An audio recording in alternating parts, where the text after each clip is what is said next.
Welcome back on my channel name is literate bronze. आप सभी का मेरे चैनल पे स्वागत है। मेरे चैनल का नाम है लिटरेट ब्रोंज। कृपया इसको लाइक करें, सब्सक्राइब करें और ज़्यादा से ज़्यादा शेयर करें। चलिए अब हम अपने चैप्टर को आगे बढ़ाते हैं। हमारे चैप्टर का नाम था cell structure and functions of class 8। पिछले वीडियो में हमने पढ़ा था साइटोप्लाज्म के बारे में। अब आगे बढ़ते हैं। अब हम लोग पढ़ेंगे न्यूक्लियस के बारे में। ये क्या है, क्या होता है, इसका क्या काम है। Nucleus is a large spherical organelle present in all the cells। ये सभी सेल्स में मौजूद होते हैं, चाहे वो प्लांट सेल्स हो या एनिमल सेल्स हो। इसका शेप स्फेरिकल होता है। In animal cells nucleus lies in the centre of the cell, whereas in plant cells the nucleus may be on periphery और near the edge of the cell. कह सकते हैं कि animal cells में nucleus cell के centre में होता है, लेकिन प्लांट सेल्स में न्यूक्लियस सेंटर पे नहीं होता हुआ near the edge of the cell, यानी सेल का जो किनारा होता है, यानी एक जो बाउंड्री होती है उसके आसपास ये मौजूद होता है प्लांट सेल्स में। और न्यूक्लियस एनिमल्स में सेंटर में मौजूद होता है। Nucleus is the largest organelle in a cell. कह सकते हैं कि सेल का ये सबसे बड़ा ऑर्गेनल है, यानी न्यूक्लियस सेल का सबसे बड़ा ऑर्गेनल है। Nucleus can be stained and seen easily with a help of microscope. कह सकते हैं कि हम लोग माइक्रोस्कोप से न्यूक्लियस को आसानी से देख सकते हैं। हाँ, कभी कभी ऐसा होता है कि क्लियर नहीं दिखता है तो उसको स्टेन करते हैं डाई की मदद से, मतलब उसको क्लियर करते हैं ताकि हम उसको अच्छे से देख सके। उसको क्या मतलब है, न्यूक्लियस को अच्छे से देख सके, उसको क्लियर करके माइक्रोस्कोप से अच्छे से देख सके। आगे बढ़ते हैं। Nucleus is separated from the cytoplasm by a membrane called nuclear membrane. कह सकते हैं कि न्यूक्लियस को हम लोग अलग कर सकते हैं साइटोप्लाज्म से। किसकी मदद से? मेम्ब्रेन की मदद से। उस मेम्ब्रेन को हम लोग न्यूक्लियस मेम्ब्रेन नाम दिए हैं, या नाम दिए क्या, उसको हम लोग न्यूक्लियस मेम्ब्रेन कहते हैं। Nucleus control all the activities of cells. कह सकते हैं न्यूक्लियस हमारे सेल का जितना भी एक्टिविटी होता है उसको ये कंट्रोल करता है। वाह। The transmissions of qualities from the parents to the offspring is called inheritance। Inheritance क्या कह सकते हैं उसको? कह सकते हैं कि जो हमारे पेरेंट्स होते हैं उनके जो कुछ गुण हमारे अंदर आते हैं उनको हम लोग इनहेरिटेंस कहते हैं। यानी सीधी सी भाषा में विरासत, उनकी विरासत हमें मिल जाती। हम लोग तो विरासत का नाम सुन के बोलते ज़मीन जायदाद नहीं, उनकी कुछ आदतें हमारे अंदर दिखती है। कभी कभी ऐसा होता है कि शक्ल वगैरह भी कुछ उनसे मिलता है। Nucleus plays a role in inheritance. कह सकते हैं कि न्यूक्लियस एक रोल अदा करता है इनहेरिटेंस में। यानी न्यूक्लियस का एक और काम होता है कि हमारे जो पेरेंट्स है उसके कुछ गुण हमारे अंदर वो दे। इसको हम लोग एक्सप्लेन ऐसे भी कर सकते हैं कि nucleus contain three like structures called chromosomes. Nucleus के अंदर एक धागे की तरह एक आकार उसमें मौजूद होता है, यानी एक धागे के रूप में एक चीज़ उसमें मौजूद होता है जिसको हम लोग क्रोमोजोम्स कहते हैं। Chromosomes can be seen only when the cell divides. Chromosomes को हम लोग कब देख सकते हैं? जब सेल डिवाइड होता है उसी समय हम लोग इसको कह सकते हैं, देख सकते हैं।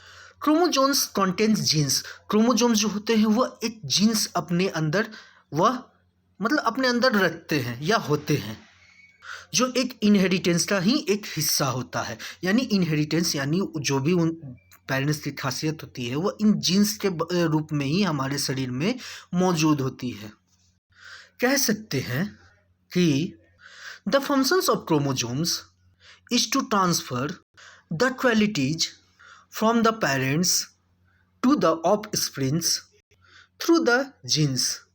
कह सकते हैं क्रोमोजोम्स का काम यही होता है कि हमारे पिताजी की जो पिताजी नहीं, हमारे पेरेंट्स की जो भी आदतें हैं वह हम जीन्स के रूप में हमारे पास वह पहुंचाए।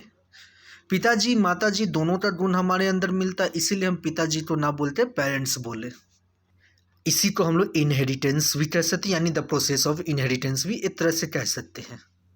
The nucleus also contains a tiny round structure called nucleolus. कह सकते हैं कि न्यूक्लियस एक छोटे राउंड यानी सर्कल रूप का एक स्ट्रक्चर को भी कॉन्टेन करता है, जिसको हम लोग न्यूक्लियोलस कहते हैं। लेकिन इसको देखने के लिए बहुत ही हाई पावर का माइक्रोस्कोप की ज़रूरत है, ऐसे हम लोग इसको आसानी से नहीं देख सकते। यानी कहने मतलब इसको देखने के लिए हम लोग को बहुत ज़्यादा पावर चाहिए माइक्रोस्कोप में। लेकिन न्यूक्लियोलस होता क्या है, इसके बारे में हम लोग अभी नहीं, हायर क्लासेज में जानेंगे, यानी 9th में इसके बारे में जानेंगे। इसको अभी न्यूक्लियोलस को यहीं पे एंड करते हैं। The nucleus containing chromosomes and nucleus is bound by a membrane called nuclear membrane। कह सकते हैं कि न्यूक्लियस क्रोमोजोम्स और न्यूक्लियोलस को दोनों को कंटेन करता है, जो कि घिरे होते हैं न्यूक्लियर मेम्ब्रेन से। The nuclear membrane has tiny pores for the exchange of materials with cytoplasm. कह सकते हैं कि न्यूक्लियर मेम्ब्रेन में छोटे छोटे छेद होते हैं जो एक्सचेंज करते हैं मटेरियल्स को साइटोप्लाज्म से। लेकिन रेड ब्लड सेल्स में न्यूक्लियस नहीं होता है। ये बात को ध्यान रखें कि शरीर के कौन से भाग नहीं कह सकते हैं, हम कह सकते हैं भाग भी कह सकते हैं, ब्लड भी एक शरीर का ही हिस्सा है, तो उस रेड ब्लड सेल्स में न्यूक्लियस नहीं होते हैं। इस बात का ध्यान रखें कि किसमें कौन से सेल्स में न्यूक्लियस नहीं होते। क्वेश्चन आ सकता है, तो सीधा जवाब हम कह सकते हैं कि रेड ब्लड सेल्स में न्यूक्लियस नहीं पाया जाता है। न्यूक्लियस को खत्म करने से पहले जरूरी है कि हम लोग जीन्स पर भी जिक्र कर ले थोड़ी सी। चलिए उस पर भी जिक्र करते हैं आगे। Genes which are held on the chromosomes present in the nucleus of a cell. Genes chromosomes पर होता है, जो कि न्यूक्लियस ऑफ द सेल में होता है। Gene is a unit of inheritance in living organism. कह सकते हैं कि लिविंग ऑर्गेनिज्म में ये एक इनहेरिटेंस का एक हिस्सा है, मतलब हिस्सा नहीं कह सकते कि ये एक जरिया है इनहेरिटेंस का। पहले भाई यही बात को हम लोग जिक्र किए थे, अब भी वही बात जिक्र कर रहे हैं, क्योंकि हम लोग को जीन्स पे भी थोड़ा सा देखना जरूरी है। Genes are transferred from a parent to offspring during reproduction and determines some qualities features of the offspring.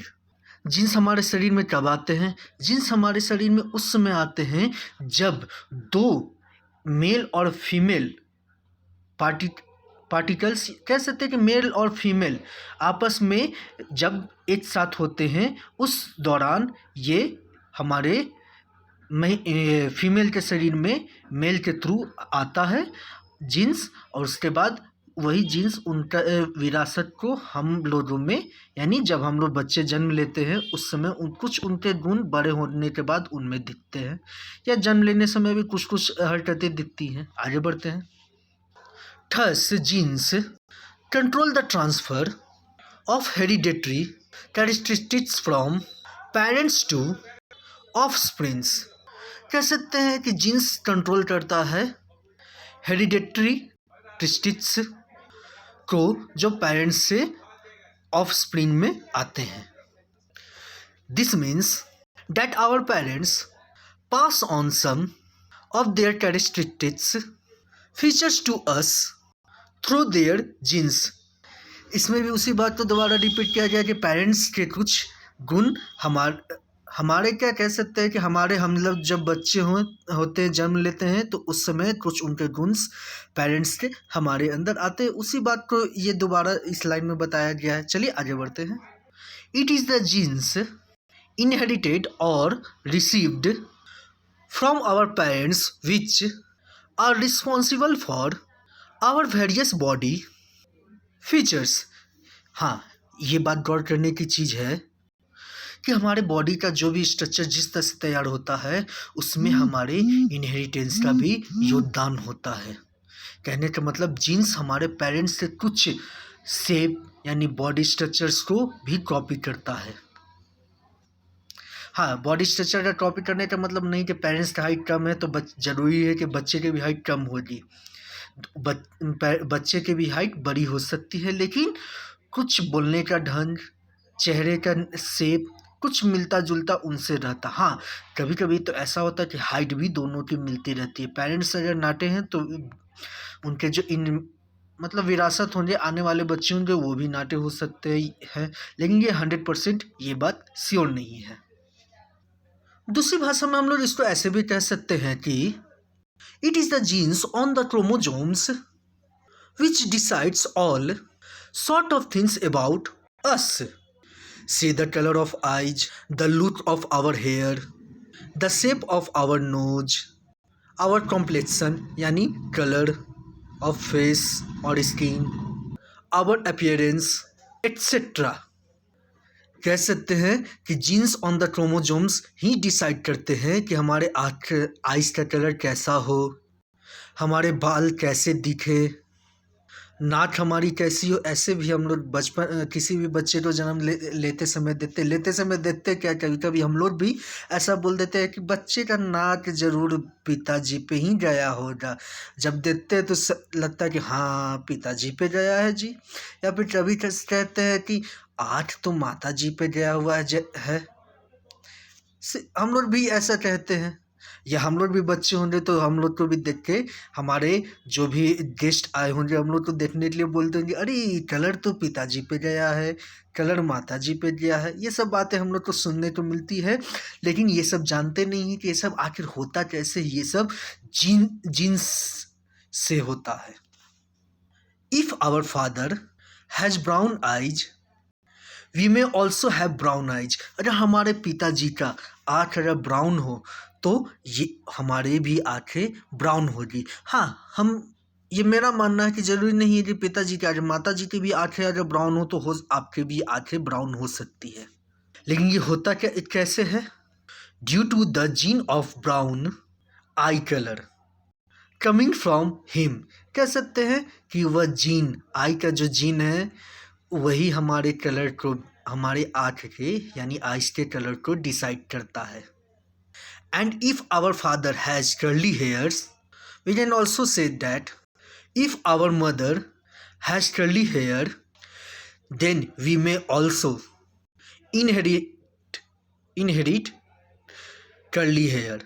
कहने मतलब अगर हमारे माता जी का भी बाल अगर घुंघरेला हो तो हमारा भी बाल घुंघरेला होगा। ये भी उसी जीन के कारण जो हमारे पेरेंट्स से हमें विरासत के तौर पे मिलते हैं। लेकिन बच्चों एक बात ध्यान रखो, हमारा विरासत हमारे माँ बाप है, उनकी संपत्ति नहीं। However, usually the different combinations of genes from the both parents, father and mother, result in different characteristics in the offspring. कह सकते हैं कि अगर डिफरेंट कॉम्बिनेशंस ऑफ जीन्स का होगा तो निश्चित बात है तो उसका रिजल्ट भी डिफरेंट ही होगा ऑफ स्प्रिंग में। चलिए अब हम लोग प्रोटोप्लाज्म के बारे में डिस्कस करते हैं। All the living matter in a cell called protoplasm में। कह सकते हैं कि सेल में जितने भी लिविंग मैटर है वे सब प्रोटोप्लाज्म में है। Protoplasm is a liquid substance which is present inside the cell membrane. कह सकते हैं कि प्रोटोप्लाज्म एक लिक्विड सब्सटेंस है जो प्रेजेंट होता है सेल मेम्ब्रेन के अंदर, यानी सेल मेम्ब्रेन के अंदर ये मौजूद होता है। कौन मौजूद होता है? प्रोटोप्लाज्म, जो कि एक लिविंग मैटर है सेल का। Protoplasm includes cytoplasm, nucleus and other organelles. Protoplasm क्या क्या इंक्लूड करते हैं? साइटोप्लाज्म, न्यूक्लियस और भी दूसरे ऑर्गेनल्स को ये अपने अंदर कंटेन करता है। Most of the protoplasm is made up of compounds of only 4 elements. कह सकते हैं कि ज़्यादातर प्रोटोप्लाज्म 4 एलिमेंट्स कंपाउंड से बने होते हैं। चलिए देखते हैं वो कौन कौन से कंपाउंड्स होते हैं एलिमेंट्स के।